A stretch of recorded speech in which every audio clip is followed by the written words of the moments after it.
Assalamualaikum warahmatullahi wabarakatuh.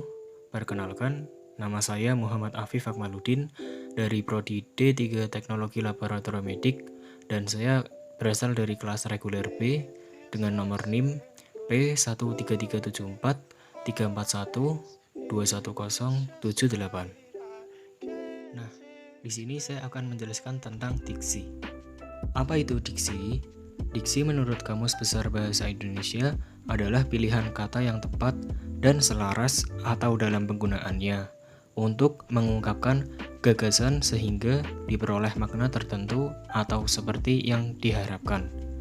Pilihan kata atau diksi mencakup cara pemilihan kata-kata mana yang harus dipakai untuk mencapai suatu gagasan, bagaimana menggunakan ungkapan dan atau gaya mana yang paling baik digunakan dalam suatu situasi. Nah, selanjutnya adalah pengertian diksi menurut para ahli. Menurut para ahli sendiri, pengertian diksi itu ada 5. Yang pertama, menurut Harimurti. Menurut Harimurti, pengertian diksi adalah pilihan kata dan kejelasan lafal untuk memperoleh efek tertentu dalam berbicara di depan umum atau dalam mengarang. Dan yang kedua adalah menurut Goris Keraf. Menurut Goris Keraf, definisi diksi dapat dibagi menjadi 2, yaitu yang pertama adalah diksi pilihan kata atau mengenai pengertian kata-kata mana yang digunakan untuk menyampaikan suatu gagasan, pengungkapan yang tepat, dan gaya penyampaian kata yang lebih baik sesuai situasi. Yang kedua adalah diksi merupakan kemampuan membedakan secara tepat nuansa-nuansa makna dari gagasan yang disampaikan dan kemampuan untuk menemukan bentuk yang sesuai dengan situasi serta nilai dari suatu rasa yang dimiliki kelompok masyarakat, pendengar, dan pembaca. Selanjutnya, pengertian diksi menurut para ahli yang ketiga yaitu menurut Susilo Mansuruddin. Menurut Susilo Mansuruddin, pengertian diksi adalah pilihan kata. Pemakaian diksi yang tepat, cermat, dan benar dapat membantu memberi nilai pada suatu kata. Pilihan kata yang sesuai dalam kata lain adalah tepat untuk mencegah kesalahan penafsiran yang berbeda. Dan selanjutnya yaitu yang keempat, menurut Widya Martaya. Menurut Widya Martaya sendiri, definisi diksi adalah kemampuan seseorang dalam membedakan secara tepat suatu nuansa-nuansa makna yang tepat dengan gagasan yang disampaikannya. Dan kemampuan tersebut yang sesuai dengan kehendak, dengan situasi, dan nilai rasa yang dimiliki kelompok masyarakat dan pendengar atau pembaca. Dan yang terakhir yaitu yang kelima, menurut Andre. Menurut Andre tersendiri, pengertian diksi adalah penggunaan kata yang sesuai dalam mewakili pikiran dan juga perasaan yang ingin dinyatakan dalam suatu pola untuk kalimat. Selanjutnya yaitu adalah fungsi diksi. Fungsi diksi ada 4. Yang pertama adalah membantu audiens atau pembaca mengerti apa yang disampaikan penulis atau pembicara. Yang kedua adalah menyampaikan gagasan atau ide yang dengan tepat. Yang ketiga, menciptakan aktivitas komunikasi yang lebih efektif dan efisien. Dan yang keempat adalah menjadi lambang ekspresi yang ada pada suatu gagasan. Nah, untuk persyaratan diksi ada 2, yaitu ketepatan dan kesesuaian. Untuk ketepatan sendiri yaitu adalah kata-kata yang dipilih itu dapat mengungkapkan dengan tepat apa yang ingin diungkapkan sehingga tafsiran pembaca sesuai dengan apa yang dimaksud penulis. Nah, untuk yang kesesuaian yaitu menuntut kecocokan antara kata-kata yang dipakai dengan kesempatan dan keadaan pembaca. Nah, untuk selanjutnya yaitu adalah syarat-syarat diksi.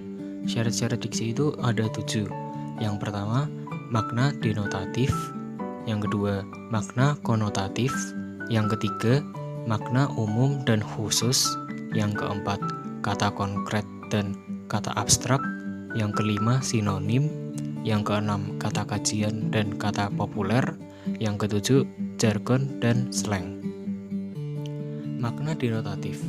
Makna denotatif yang dimaksud dengan denotatif adalah makna yang sebenarnya atau tidak ditambah-tambahkan dari suatu kata maupun kalimat.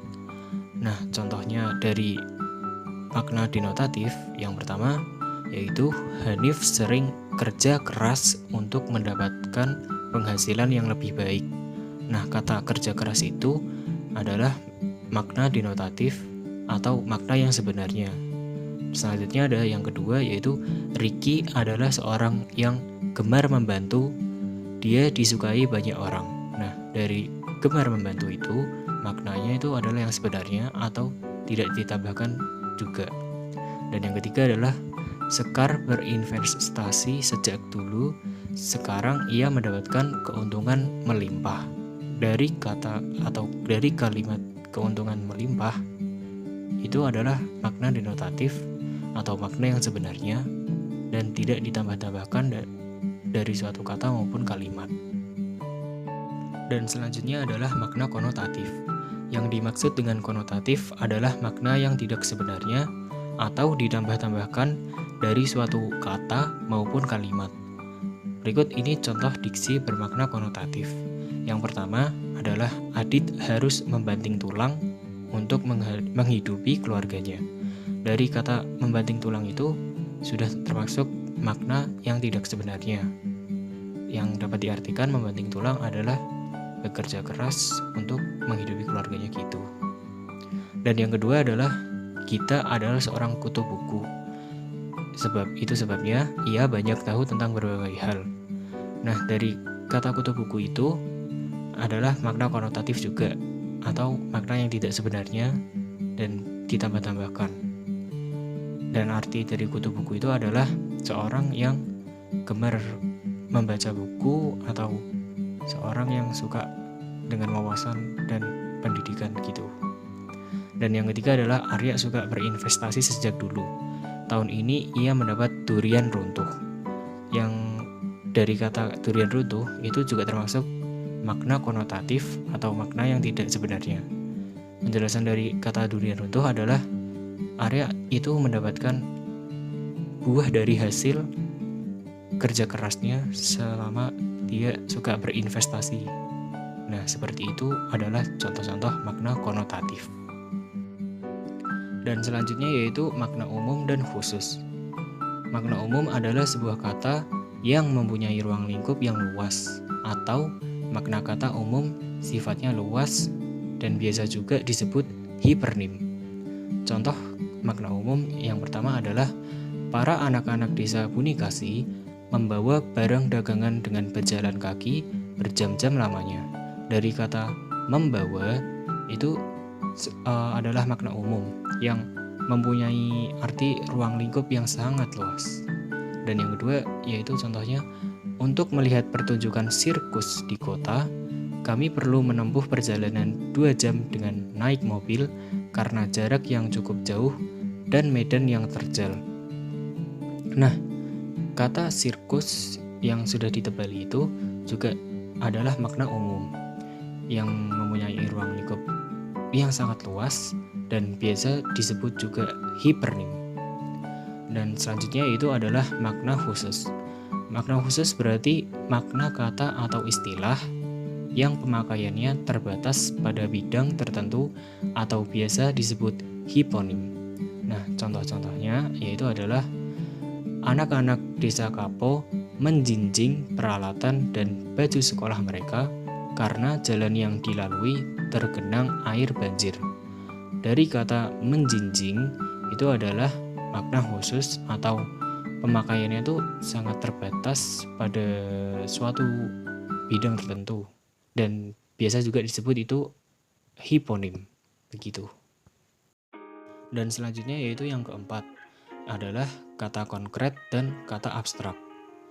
Kata konkret adalah kata yang acuannya semakin mudah diserap oleh panca indera disebut kata konkret. Kata konkret sendiri memiliki ciri bisa dirasakan, bisa dilihat, bisa diraba, didengar, dan bisa dicium. Contohnya lemari, mobil, kursi, dan tampan. Itu semua yang bisa dilihat, diraba, didengar, dirasakan, dan bisa dicium. Selanjutnya adalah kata abstrak. Kata abstrak adalah sebuah kata yang memiliki rujukan berupa konsep atau pengertian sesuai dengan namanya. Kata abstrak lebih memerlukan pendalaman pemahaman karena sifatnya yang tidak nyata. Contohnya, kebijakan, hayalan, usulan, dan impian. Itu semua itu contoh-contoh kata abstrak. Dan selanjutnya yaitu yang kelima, yaitu adalah sinonim. Sinonim adalah kata-kata yang mempunyai makna yang sama atau mirip.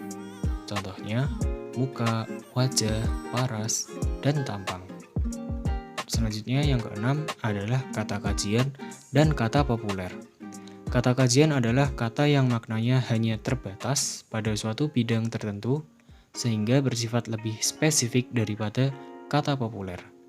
Adapun kata populer merupakan kata yang secara umum dipahami oleh masyarakat dari sebuah kata kajian. Nah, contohnya nih, dari kata kajian ke kata populer. Nih, misalnya preparasi itu adalah kata kajian dan persiapan adalah kata populer. Preparasi dan persiapan. Selanjutnya yaitu adalah visitasi, itu adalah termasuk kata kajian, dan kunjungan adalah termasuk kata populer.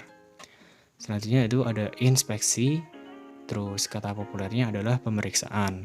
Komposisi, kata populernya adalah penyusun. Marinasi, kata populernya pemberian bumbu.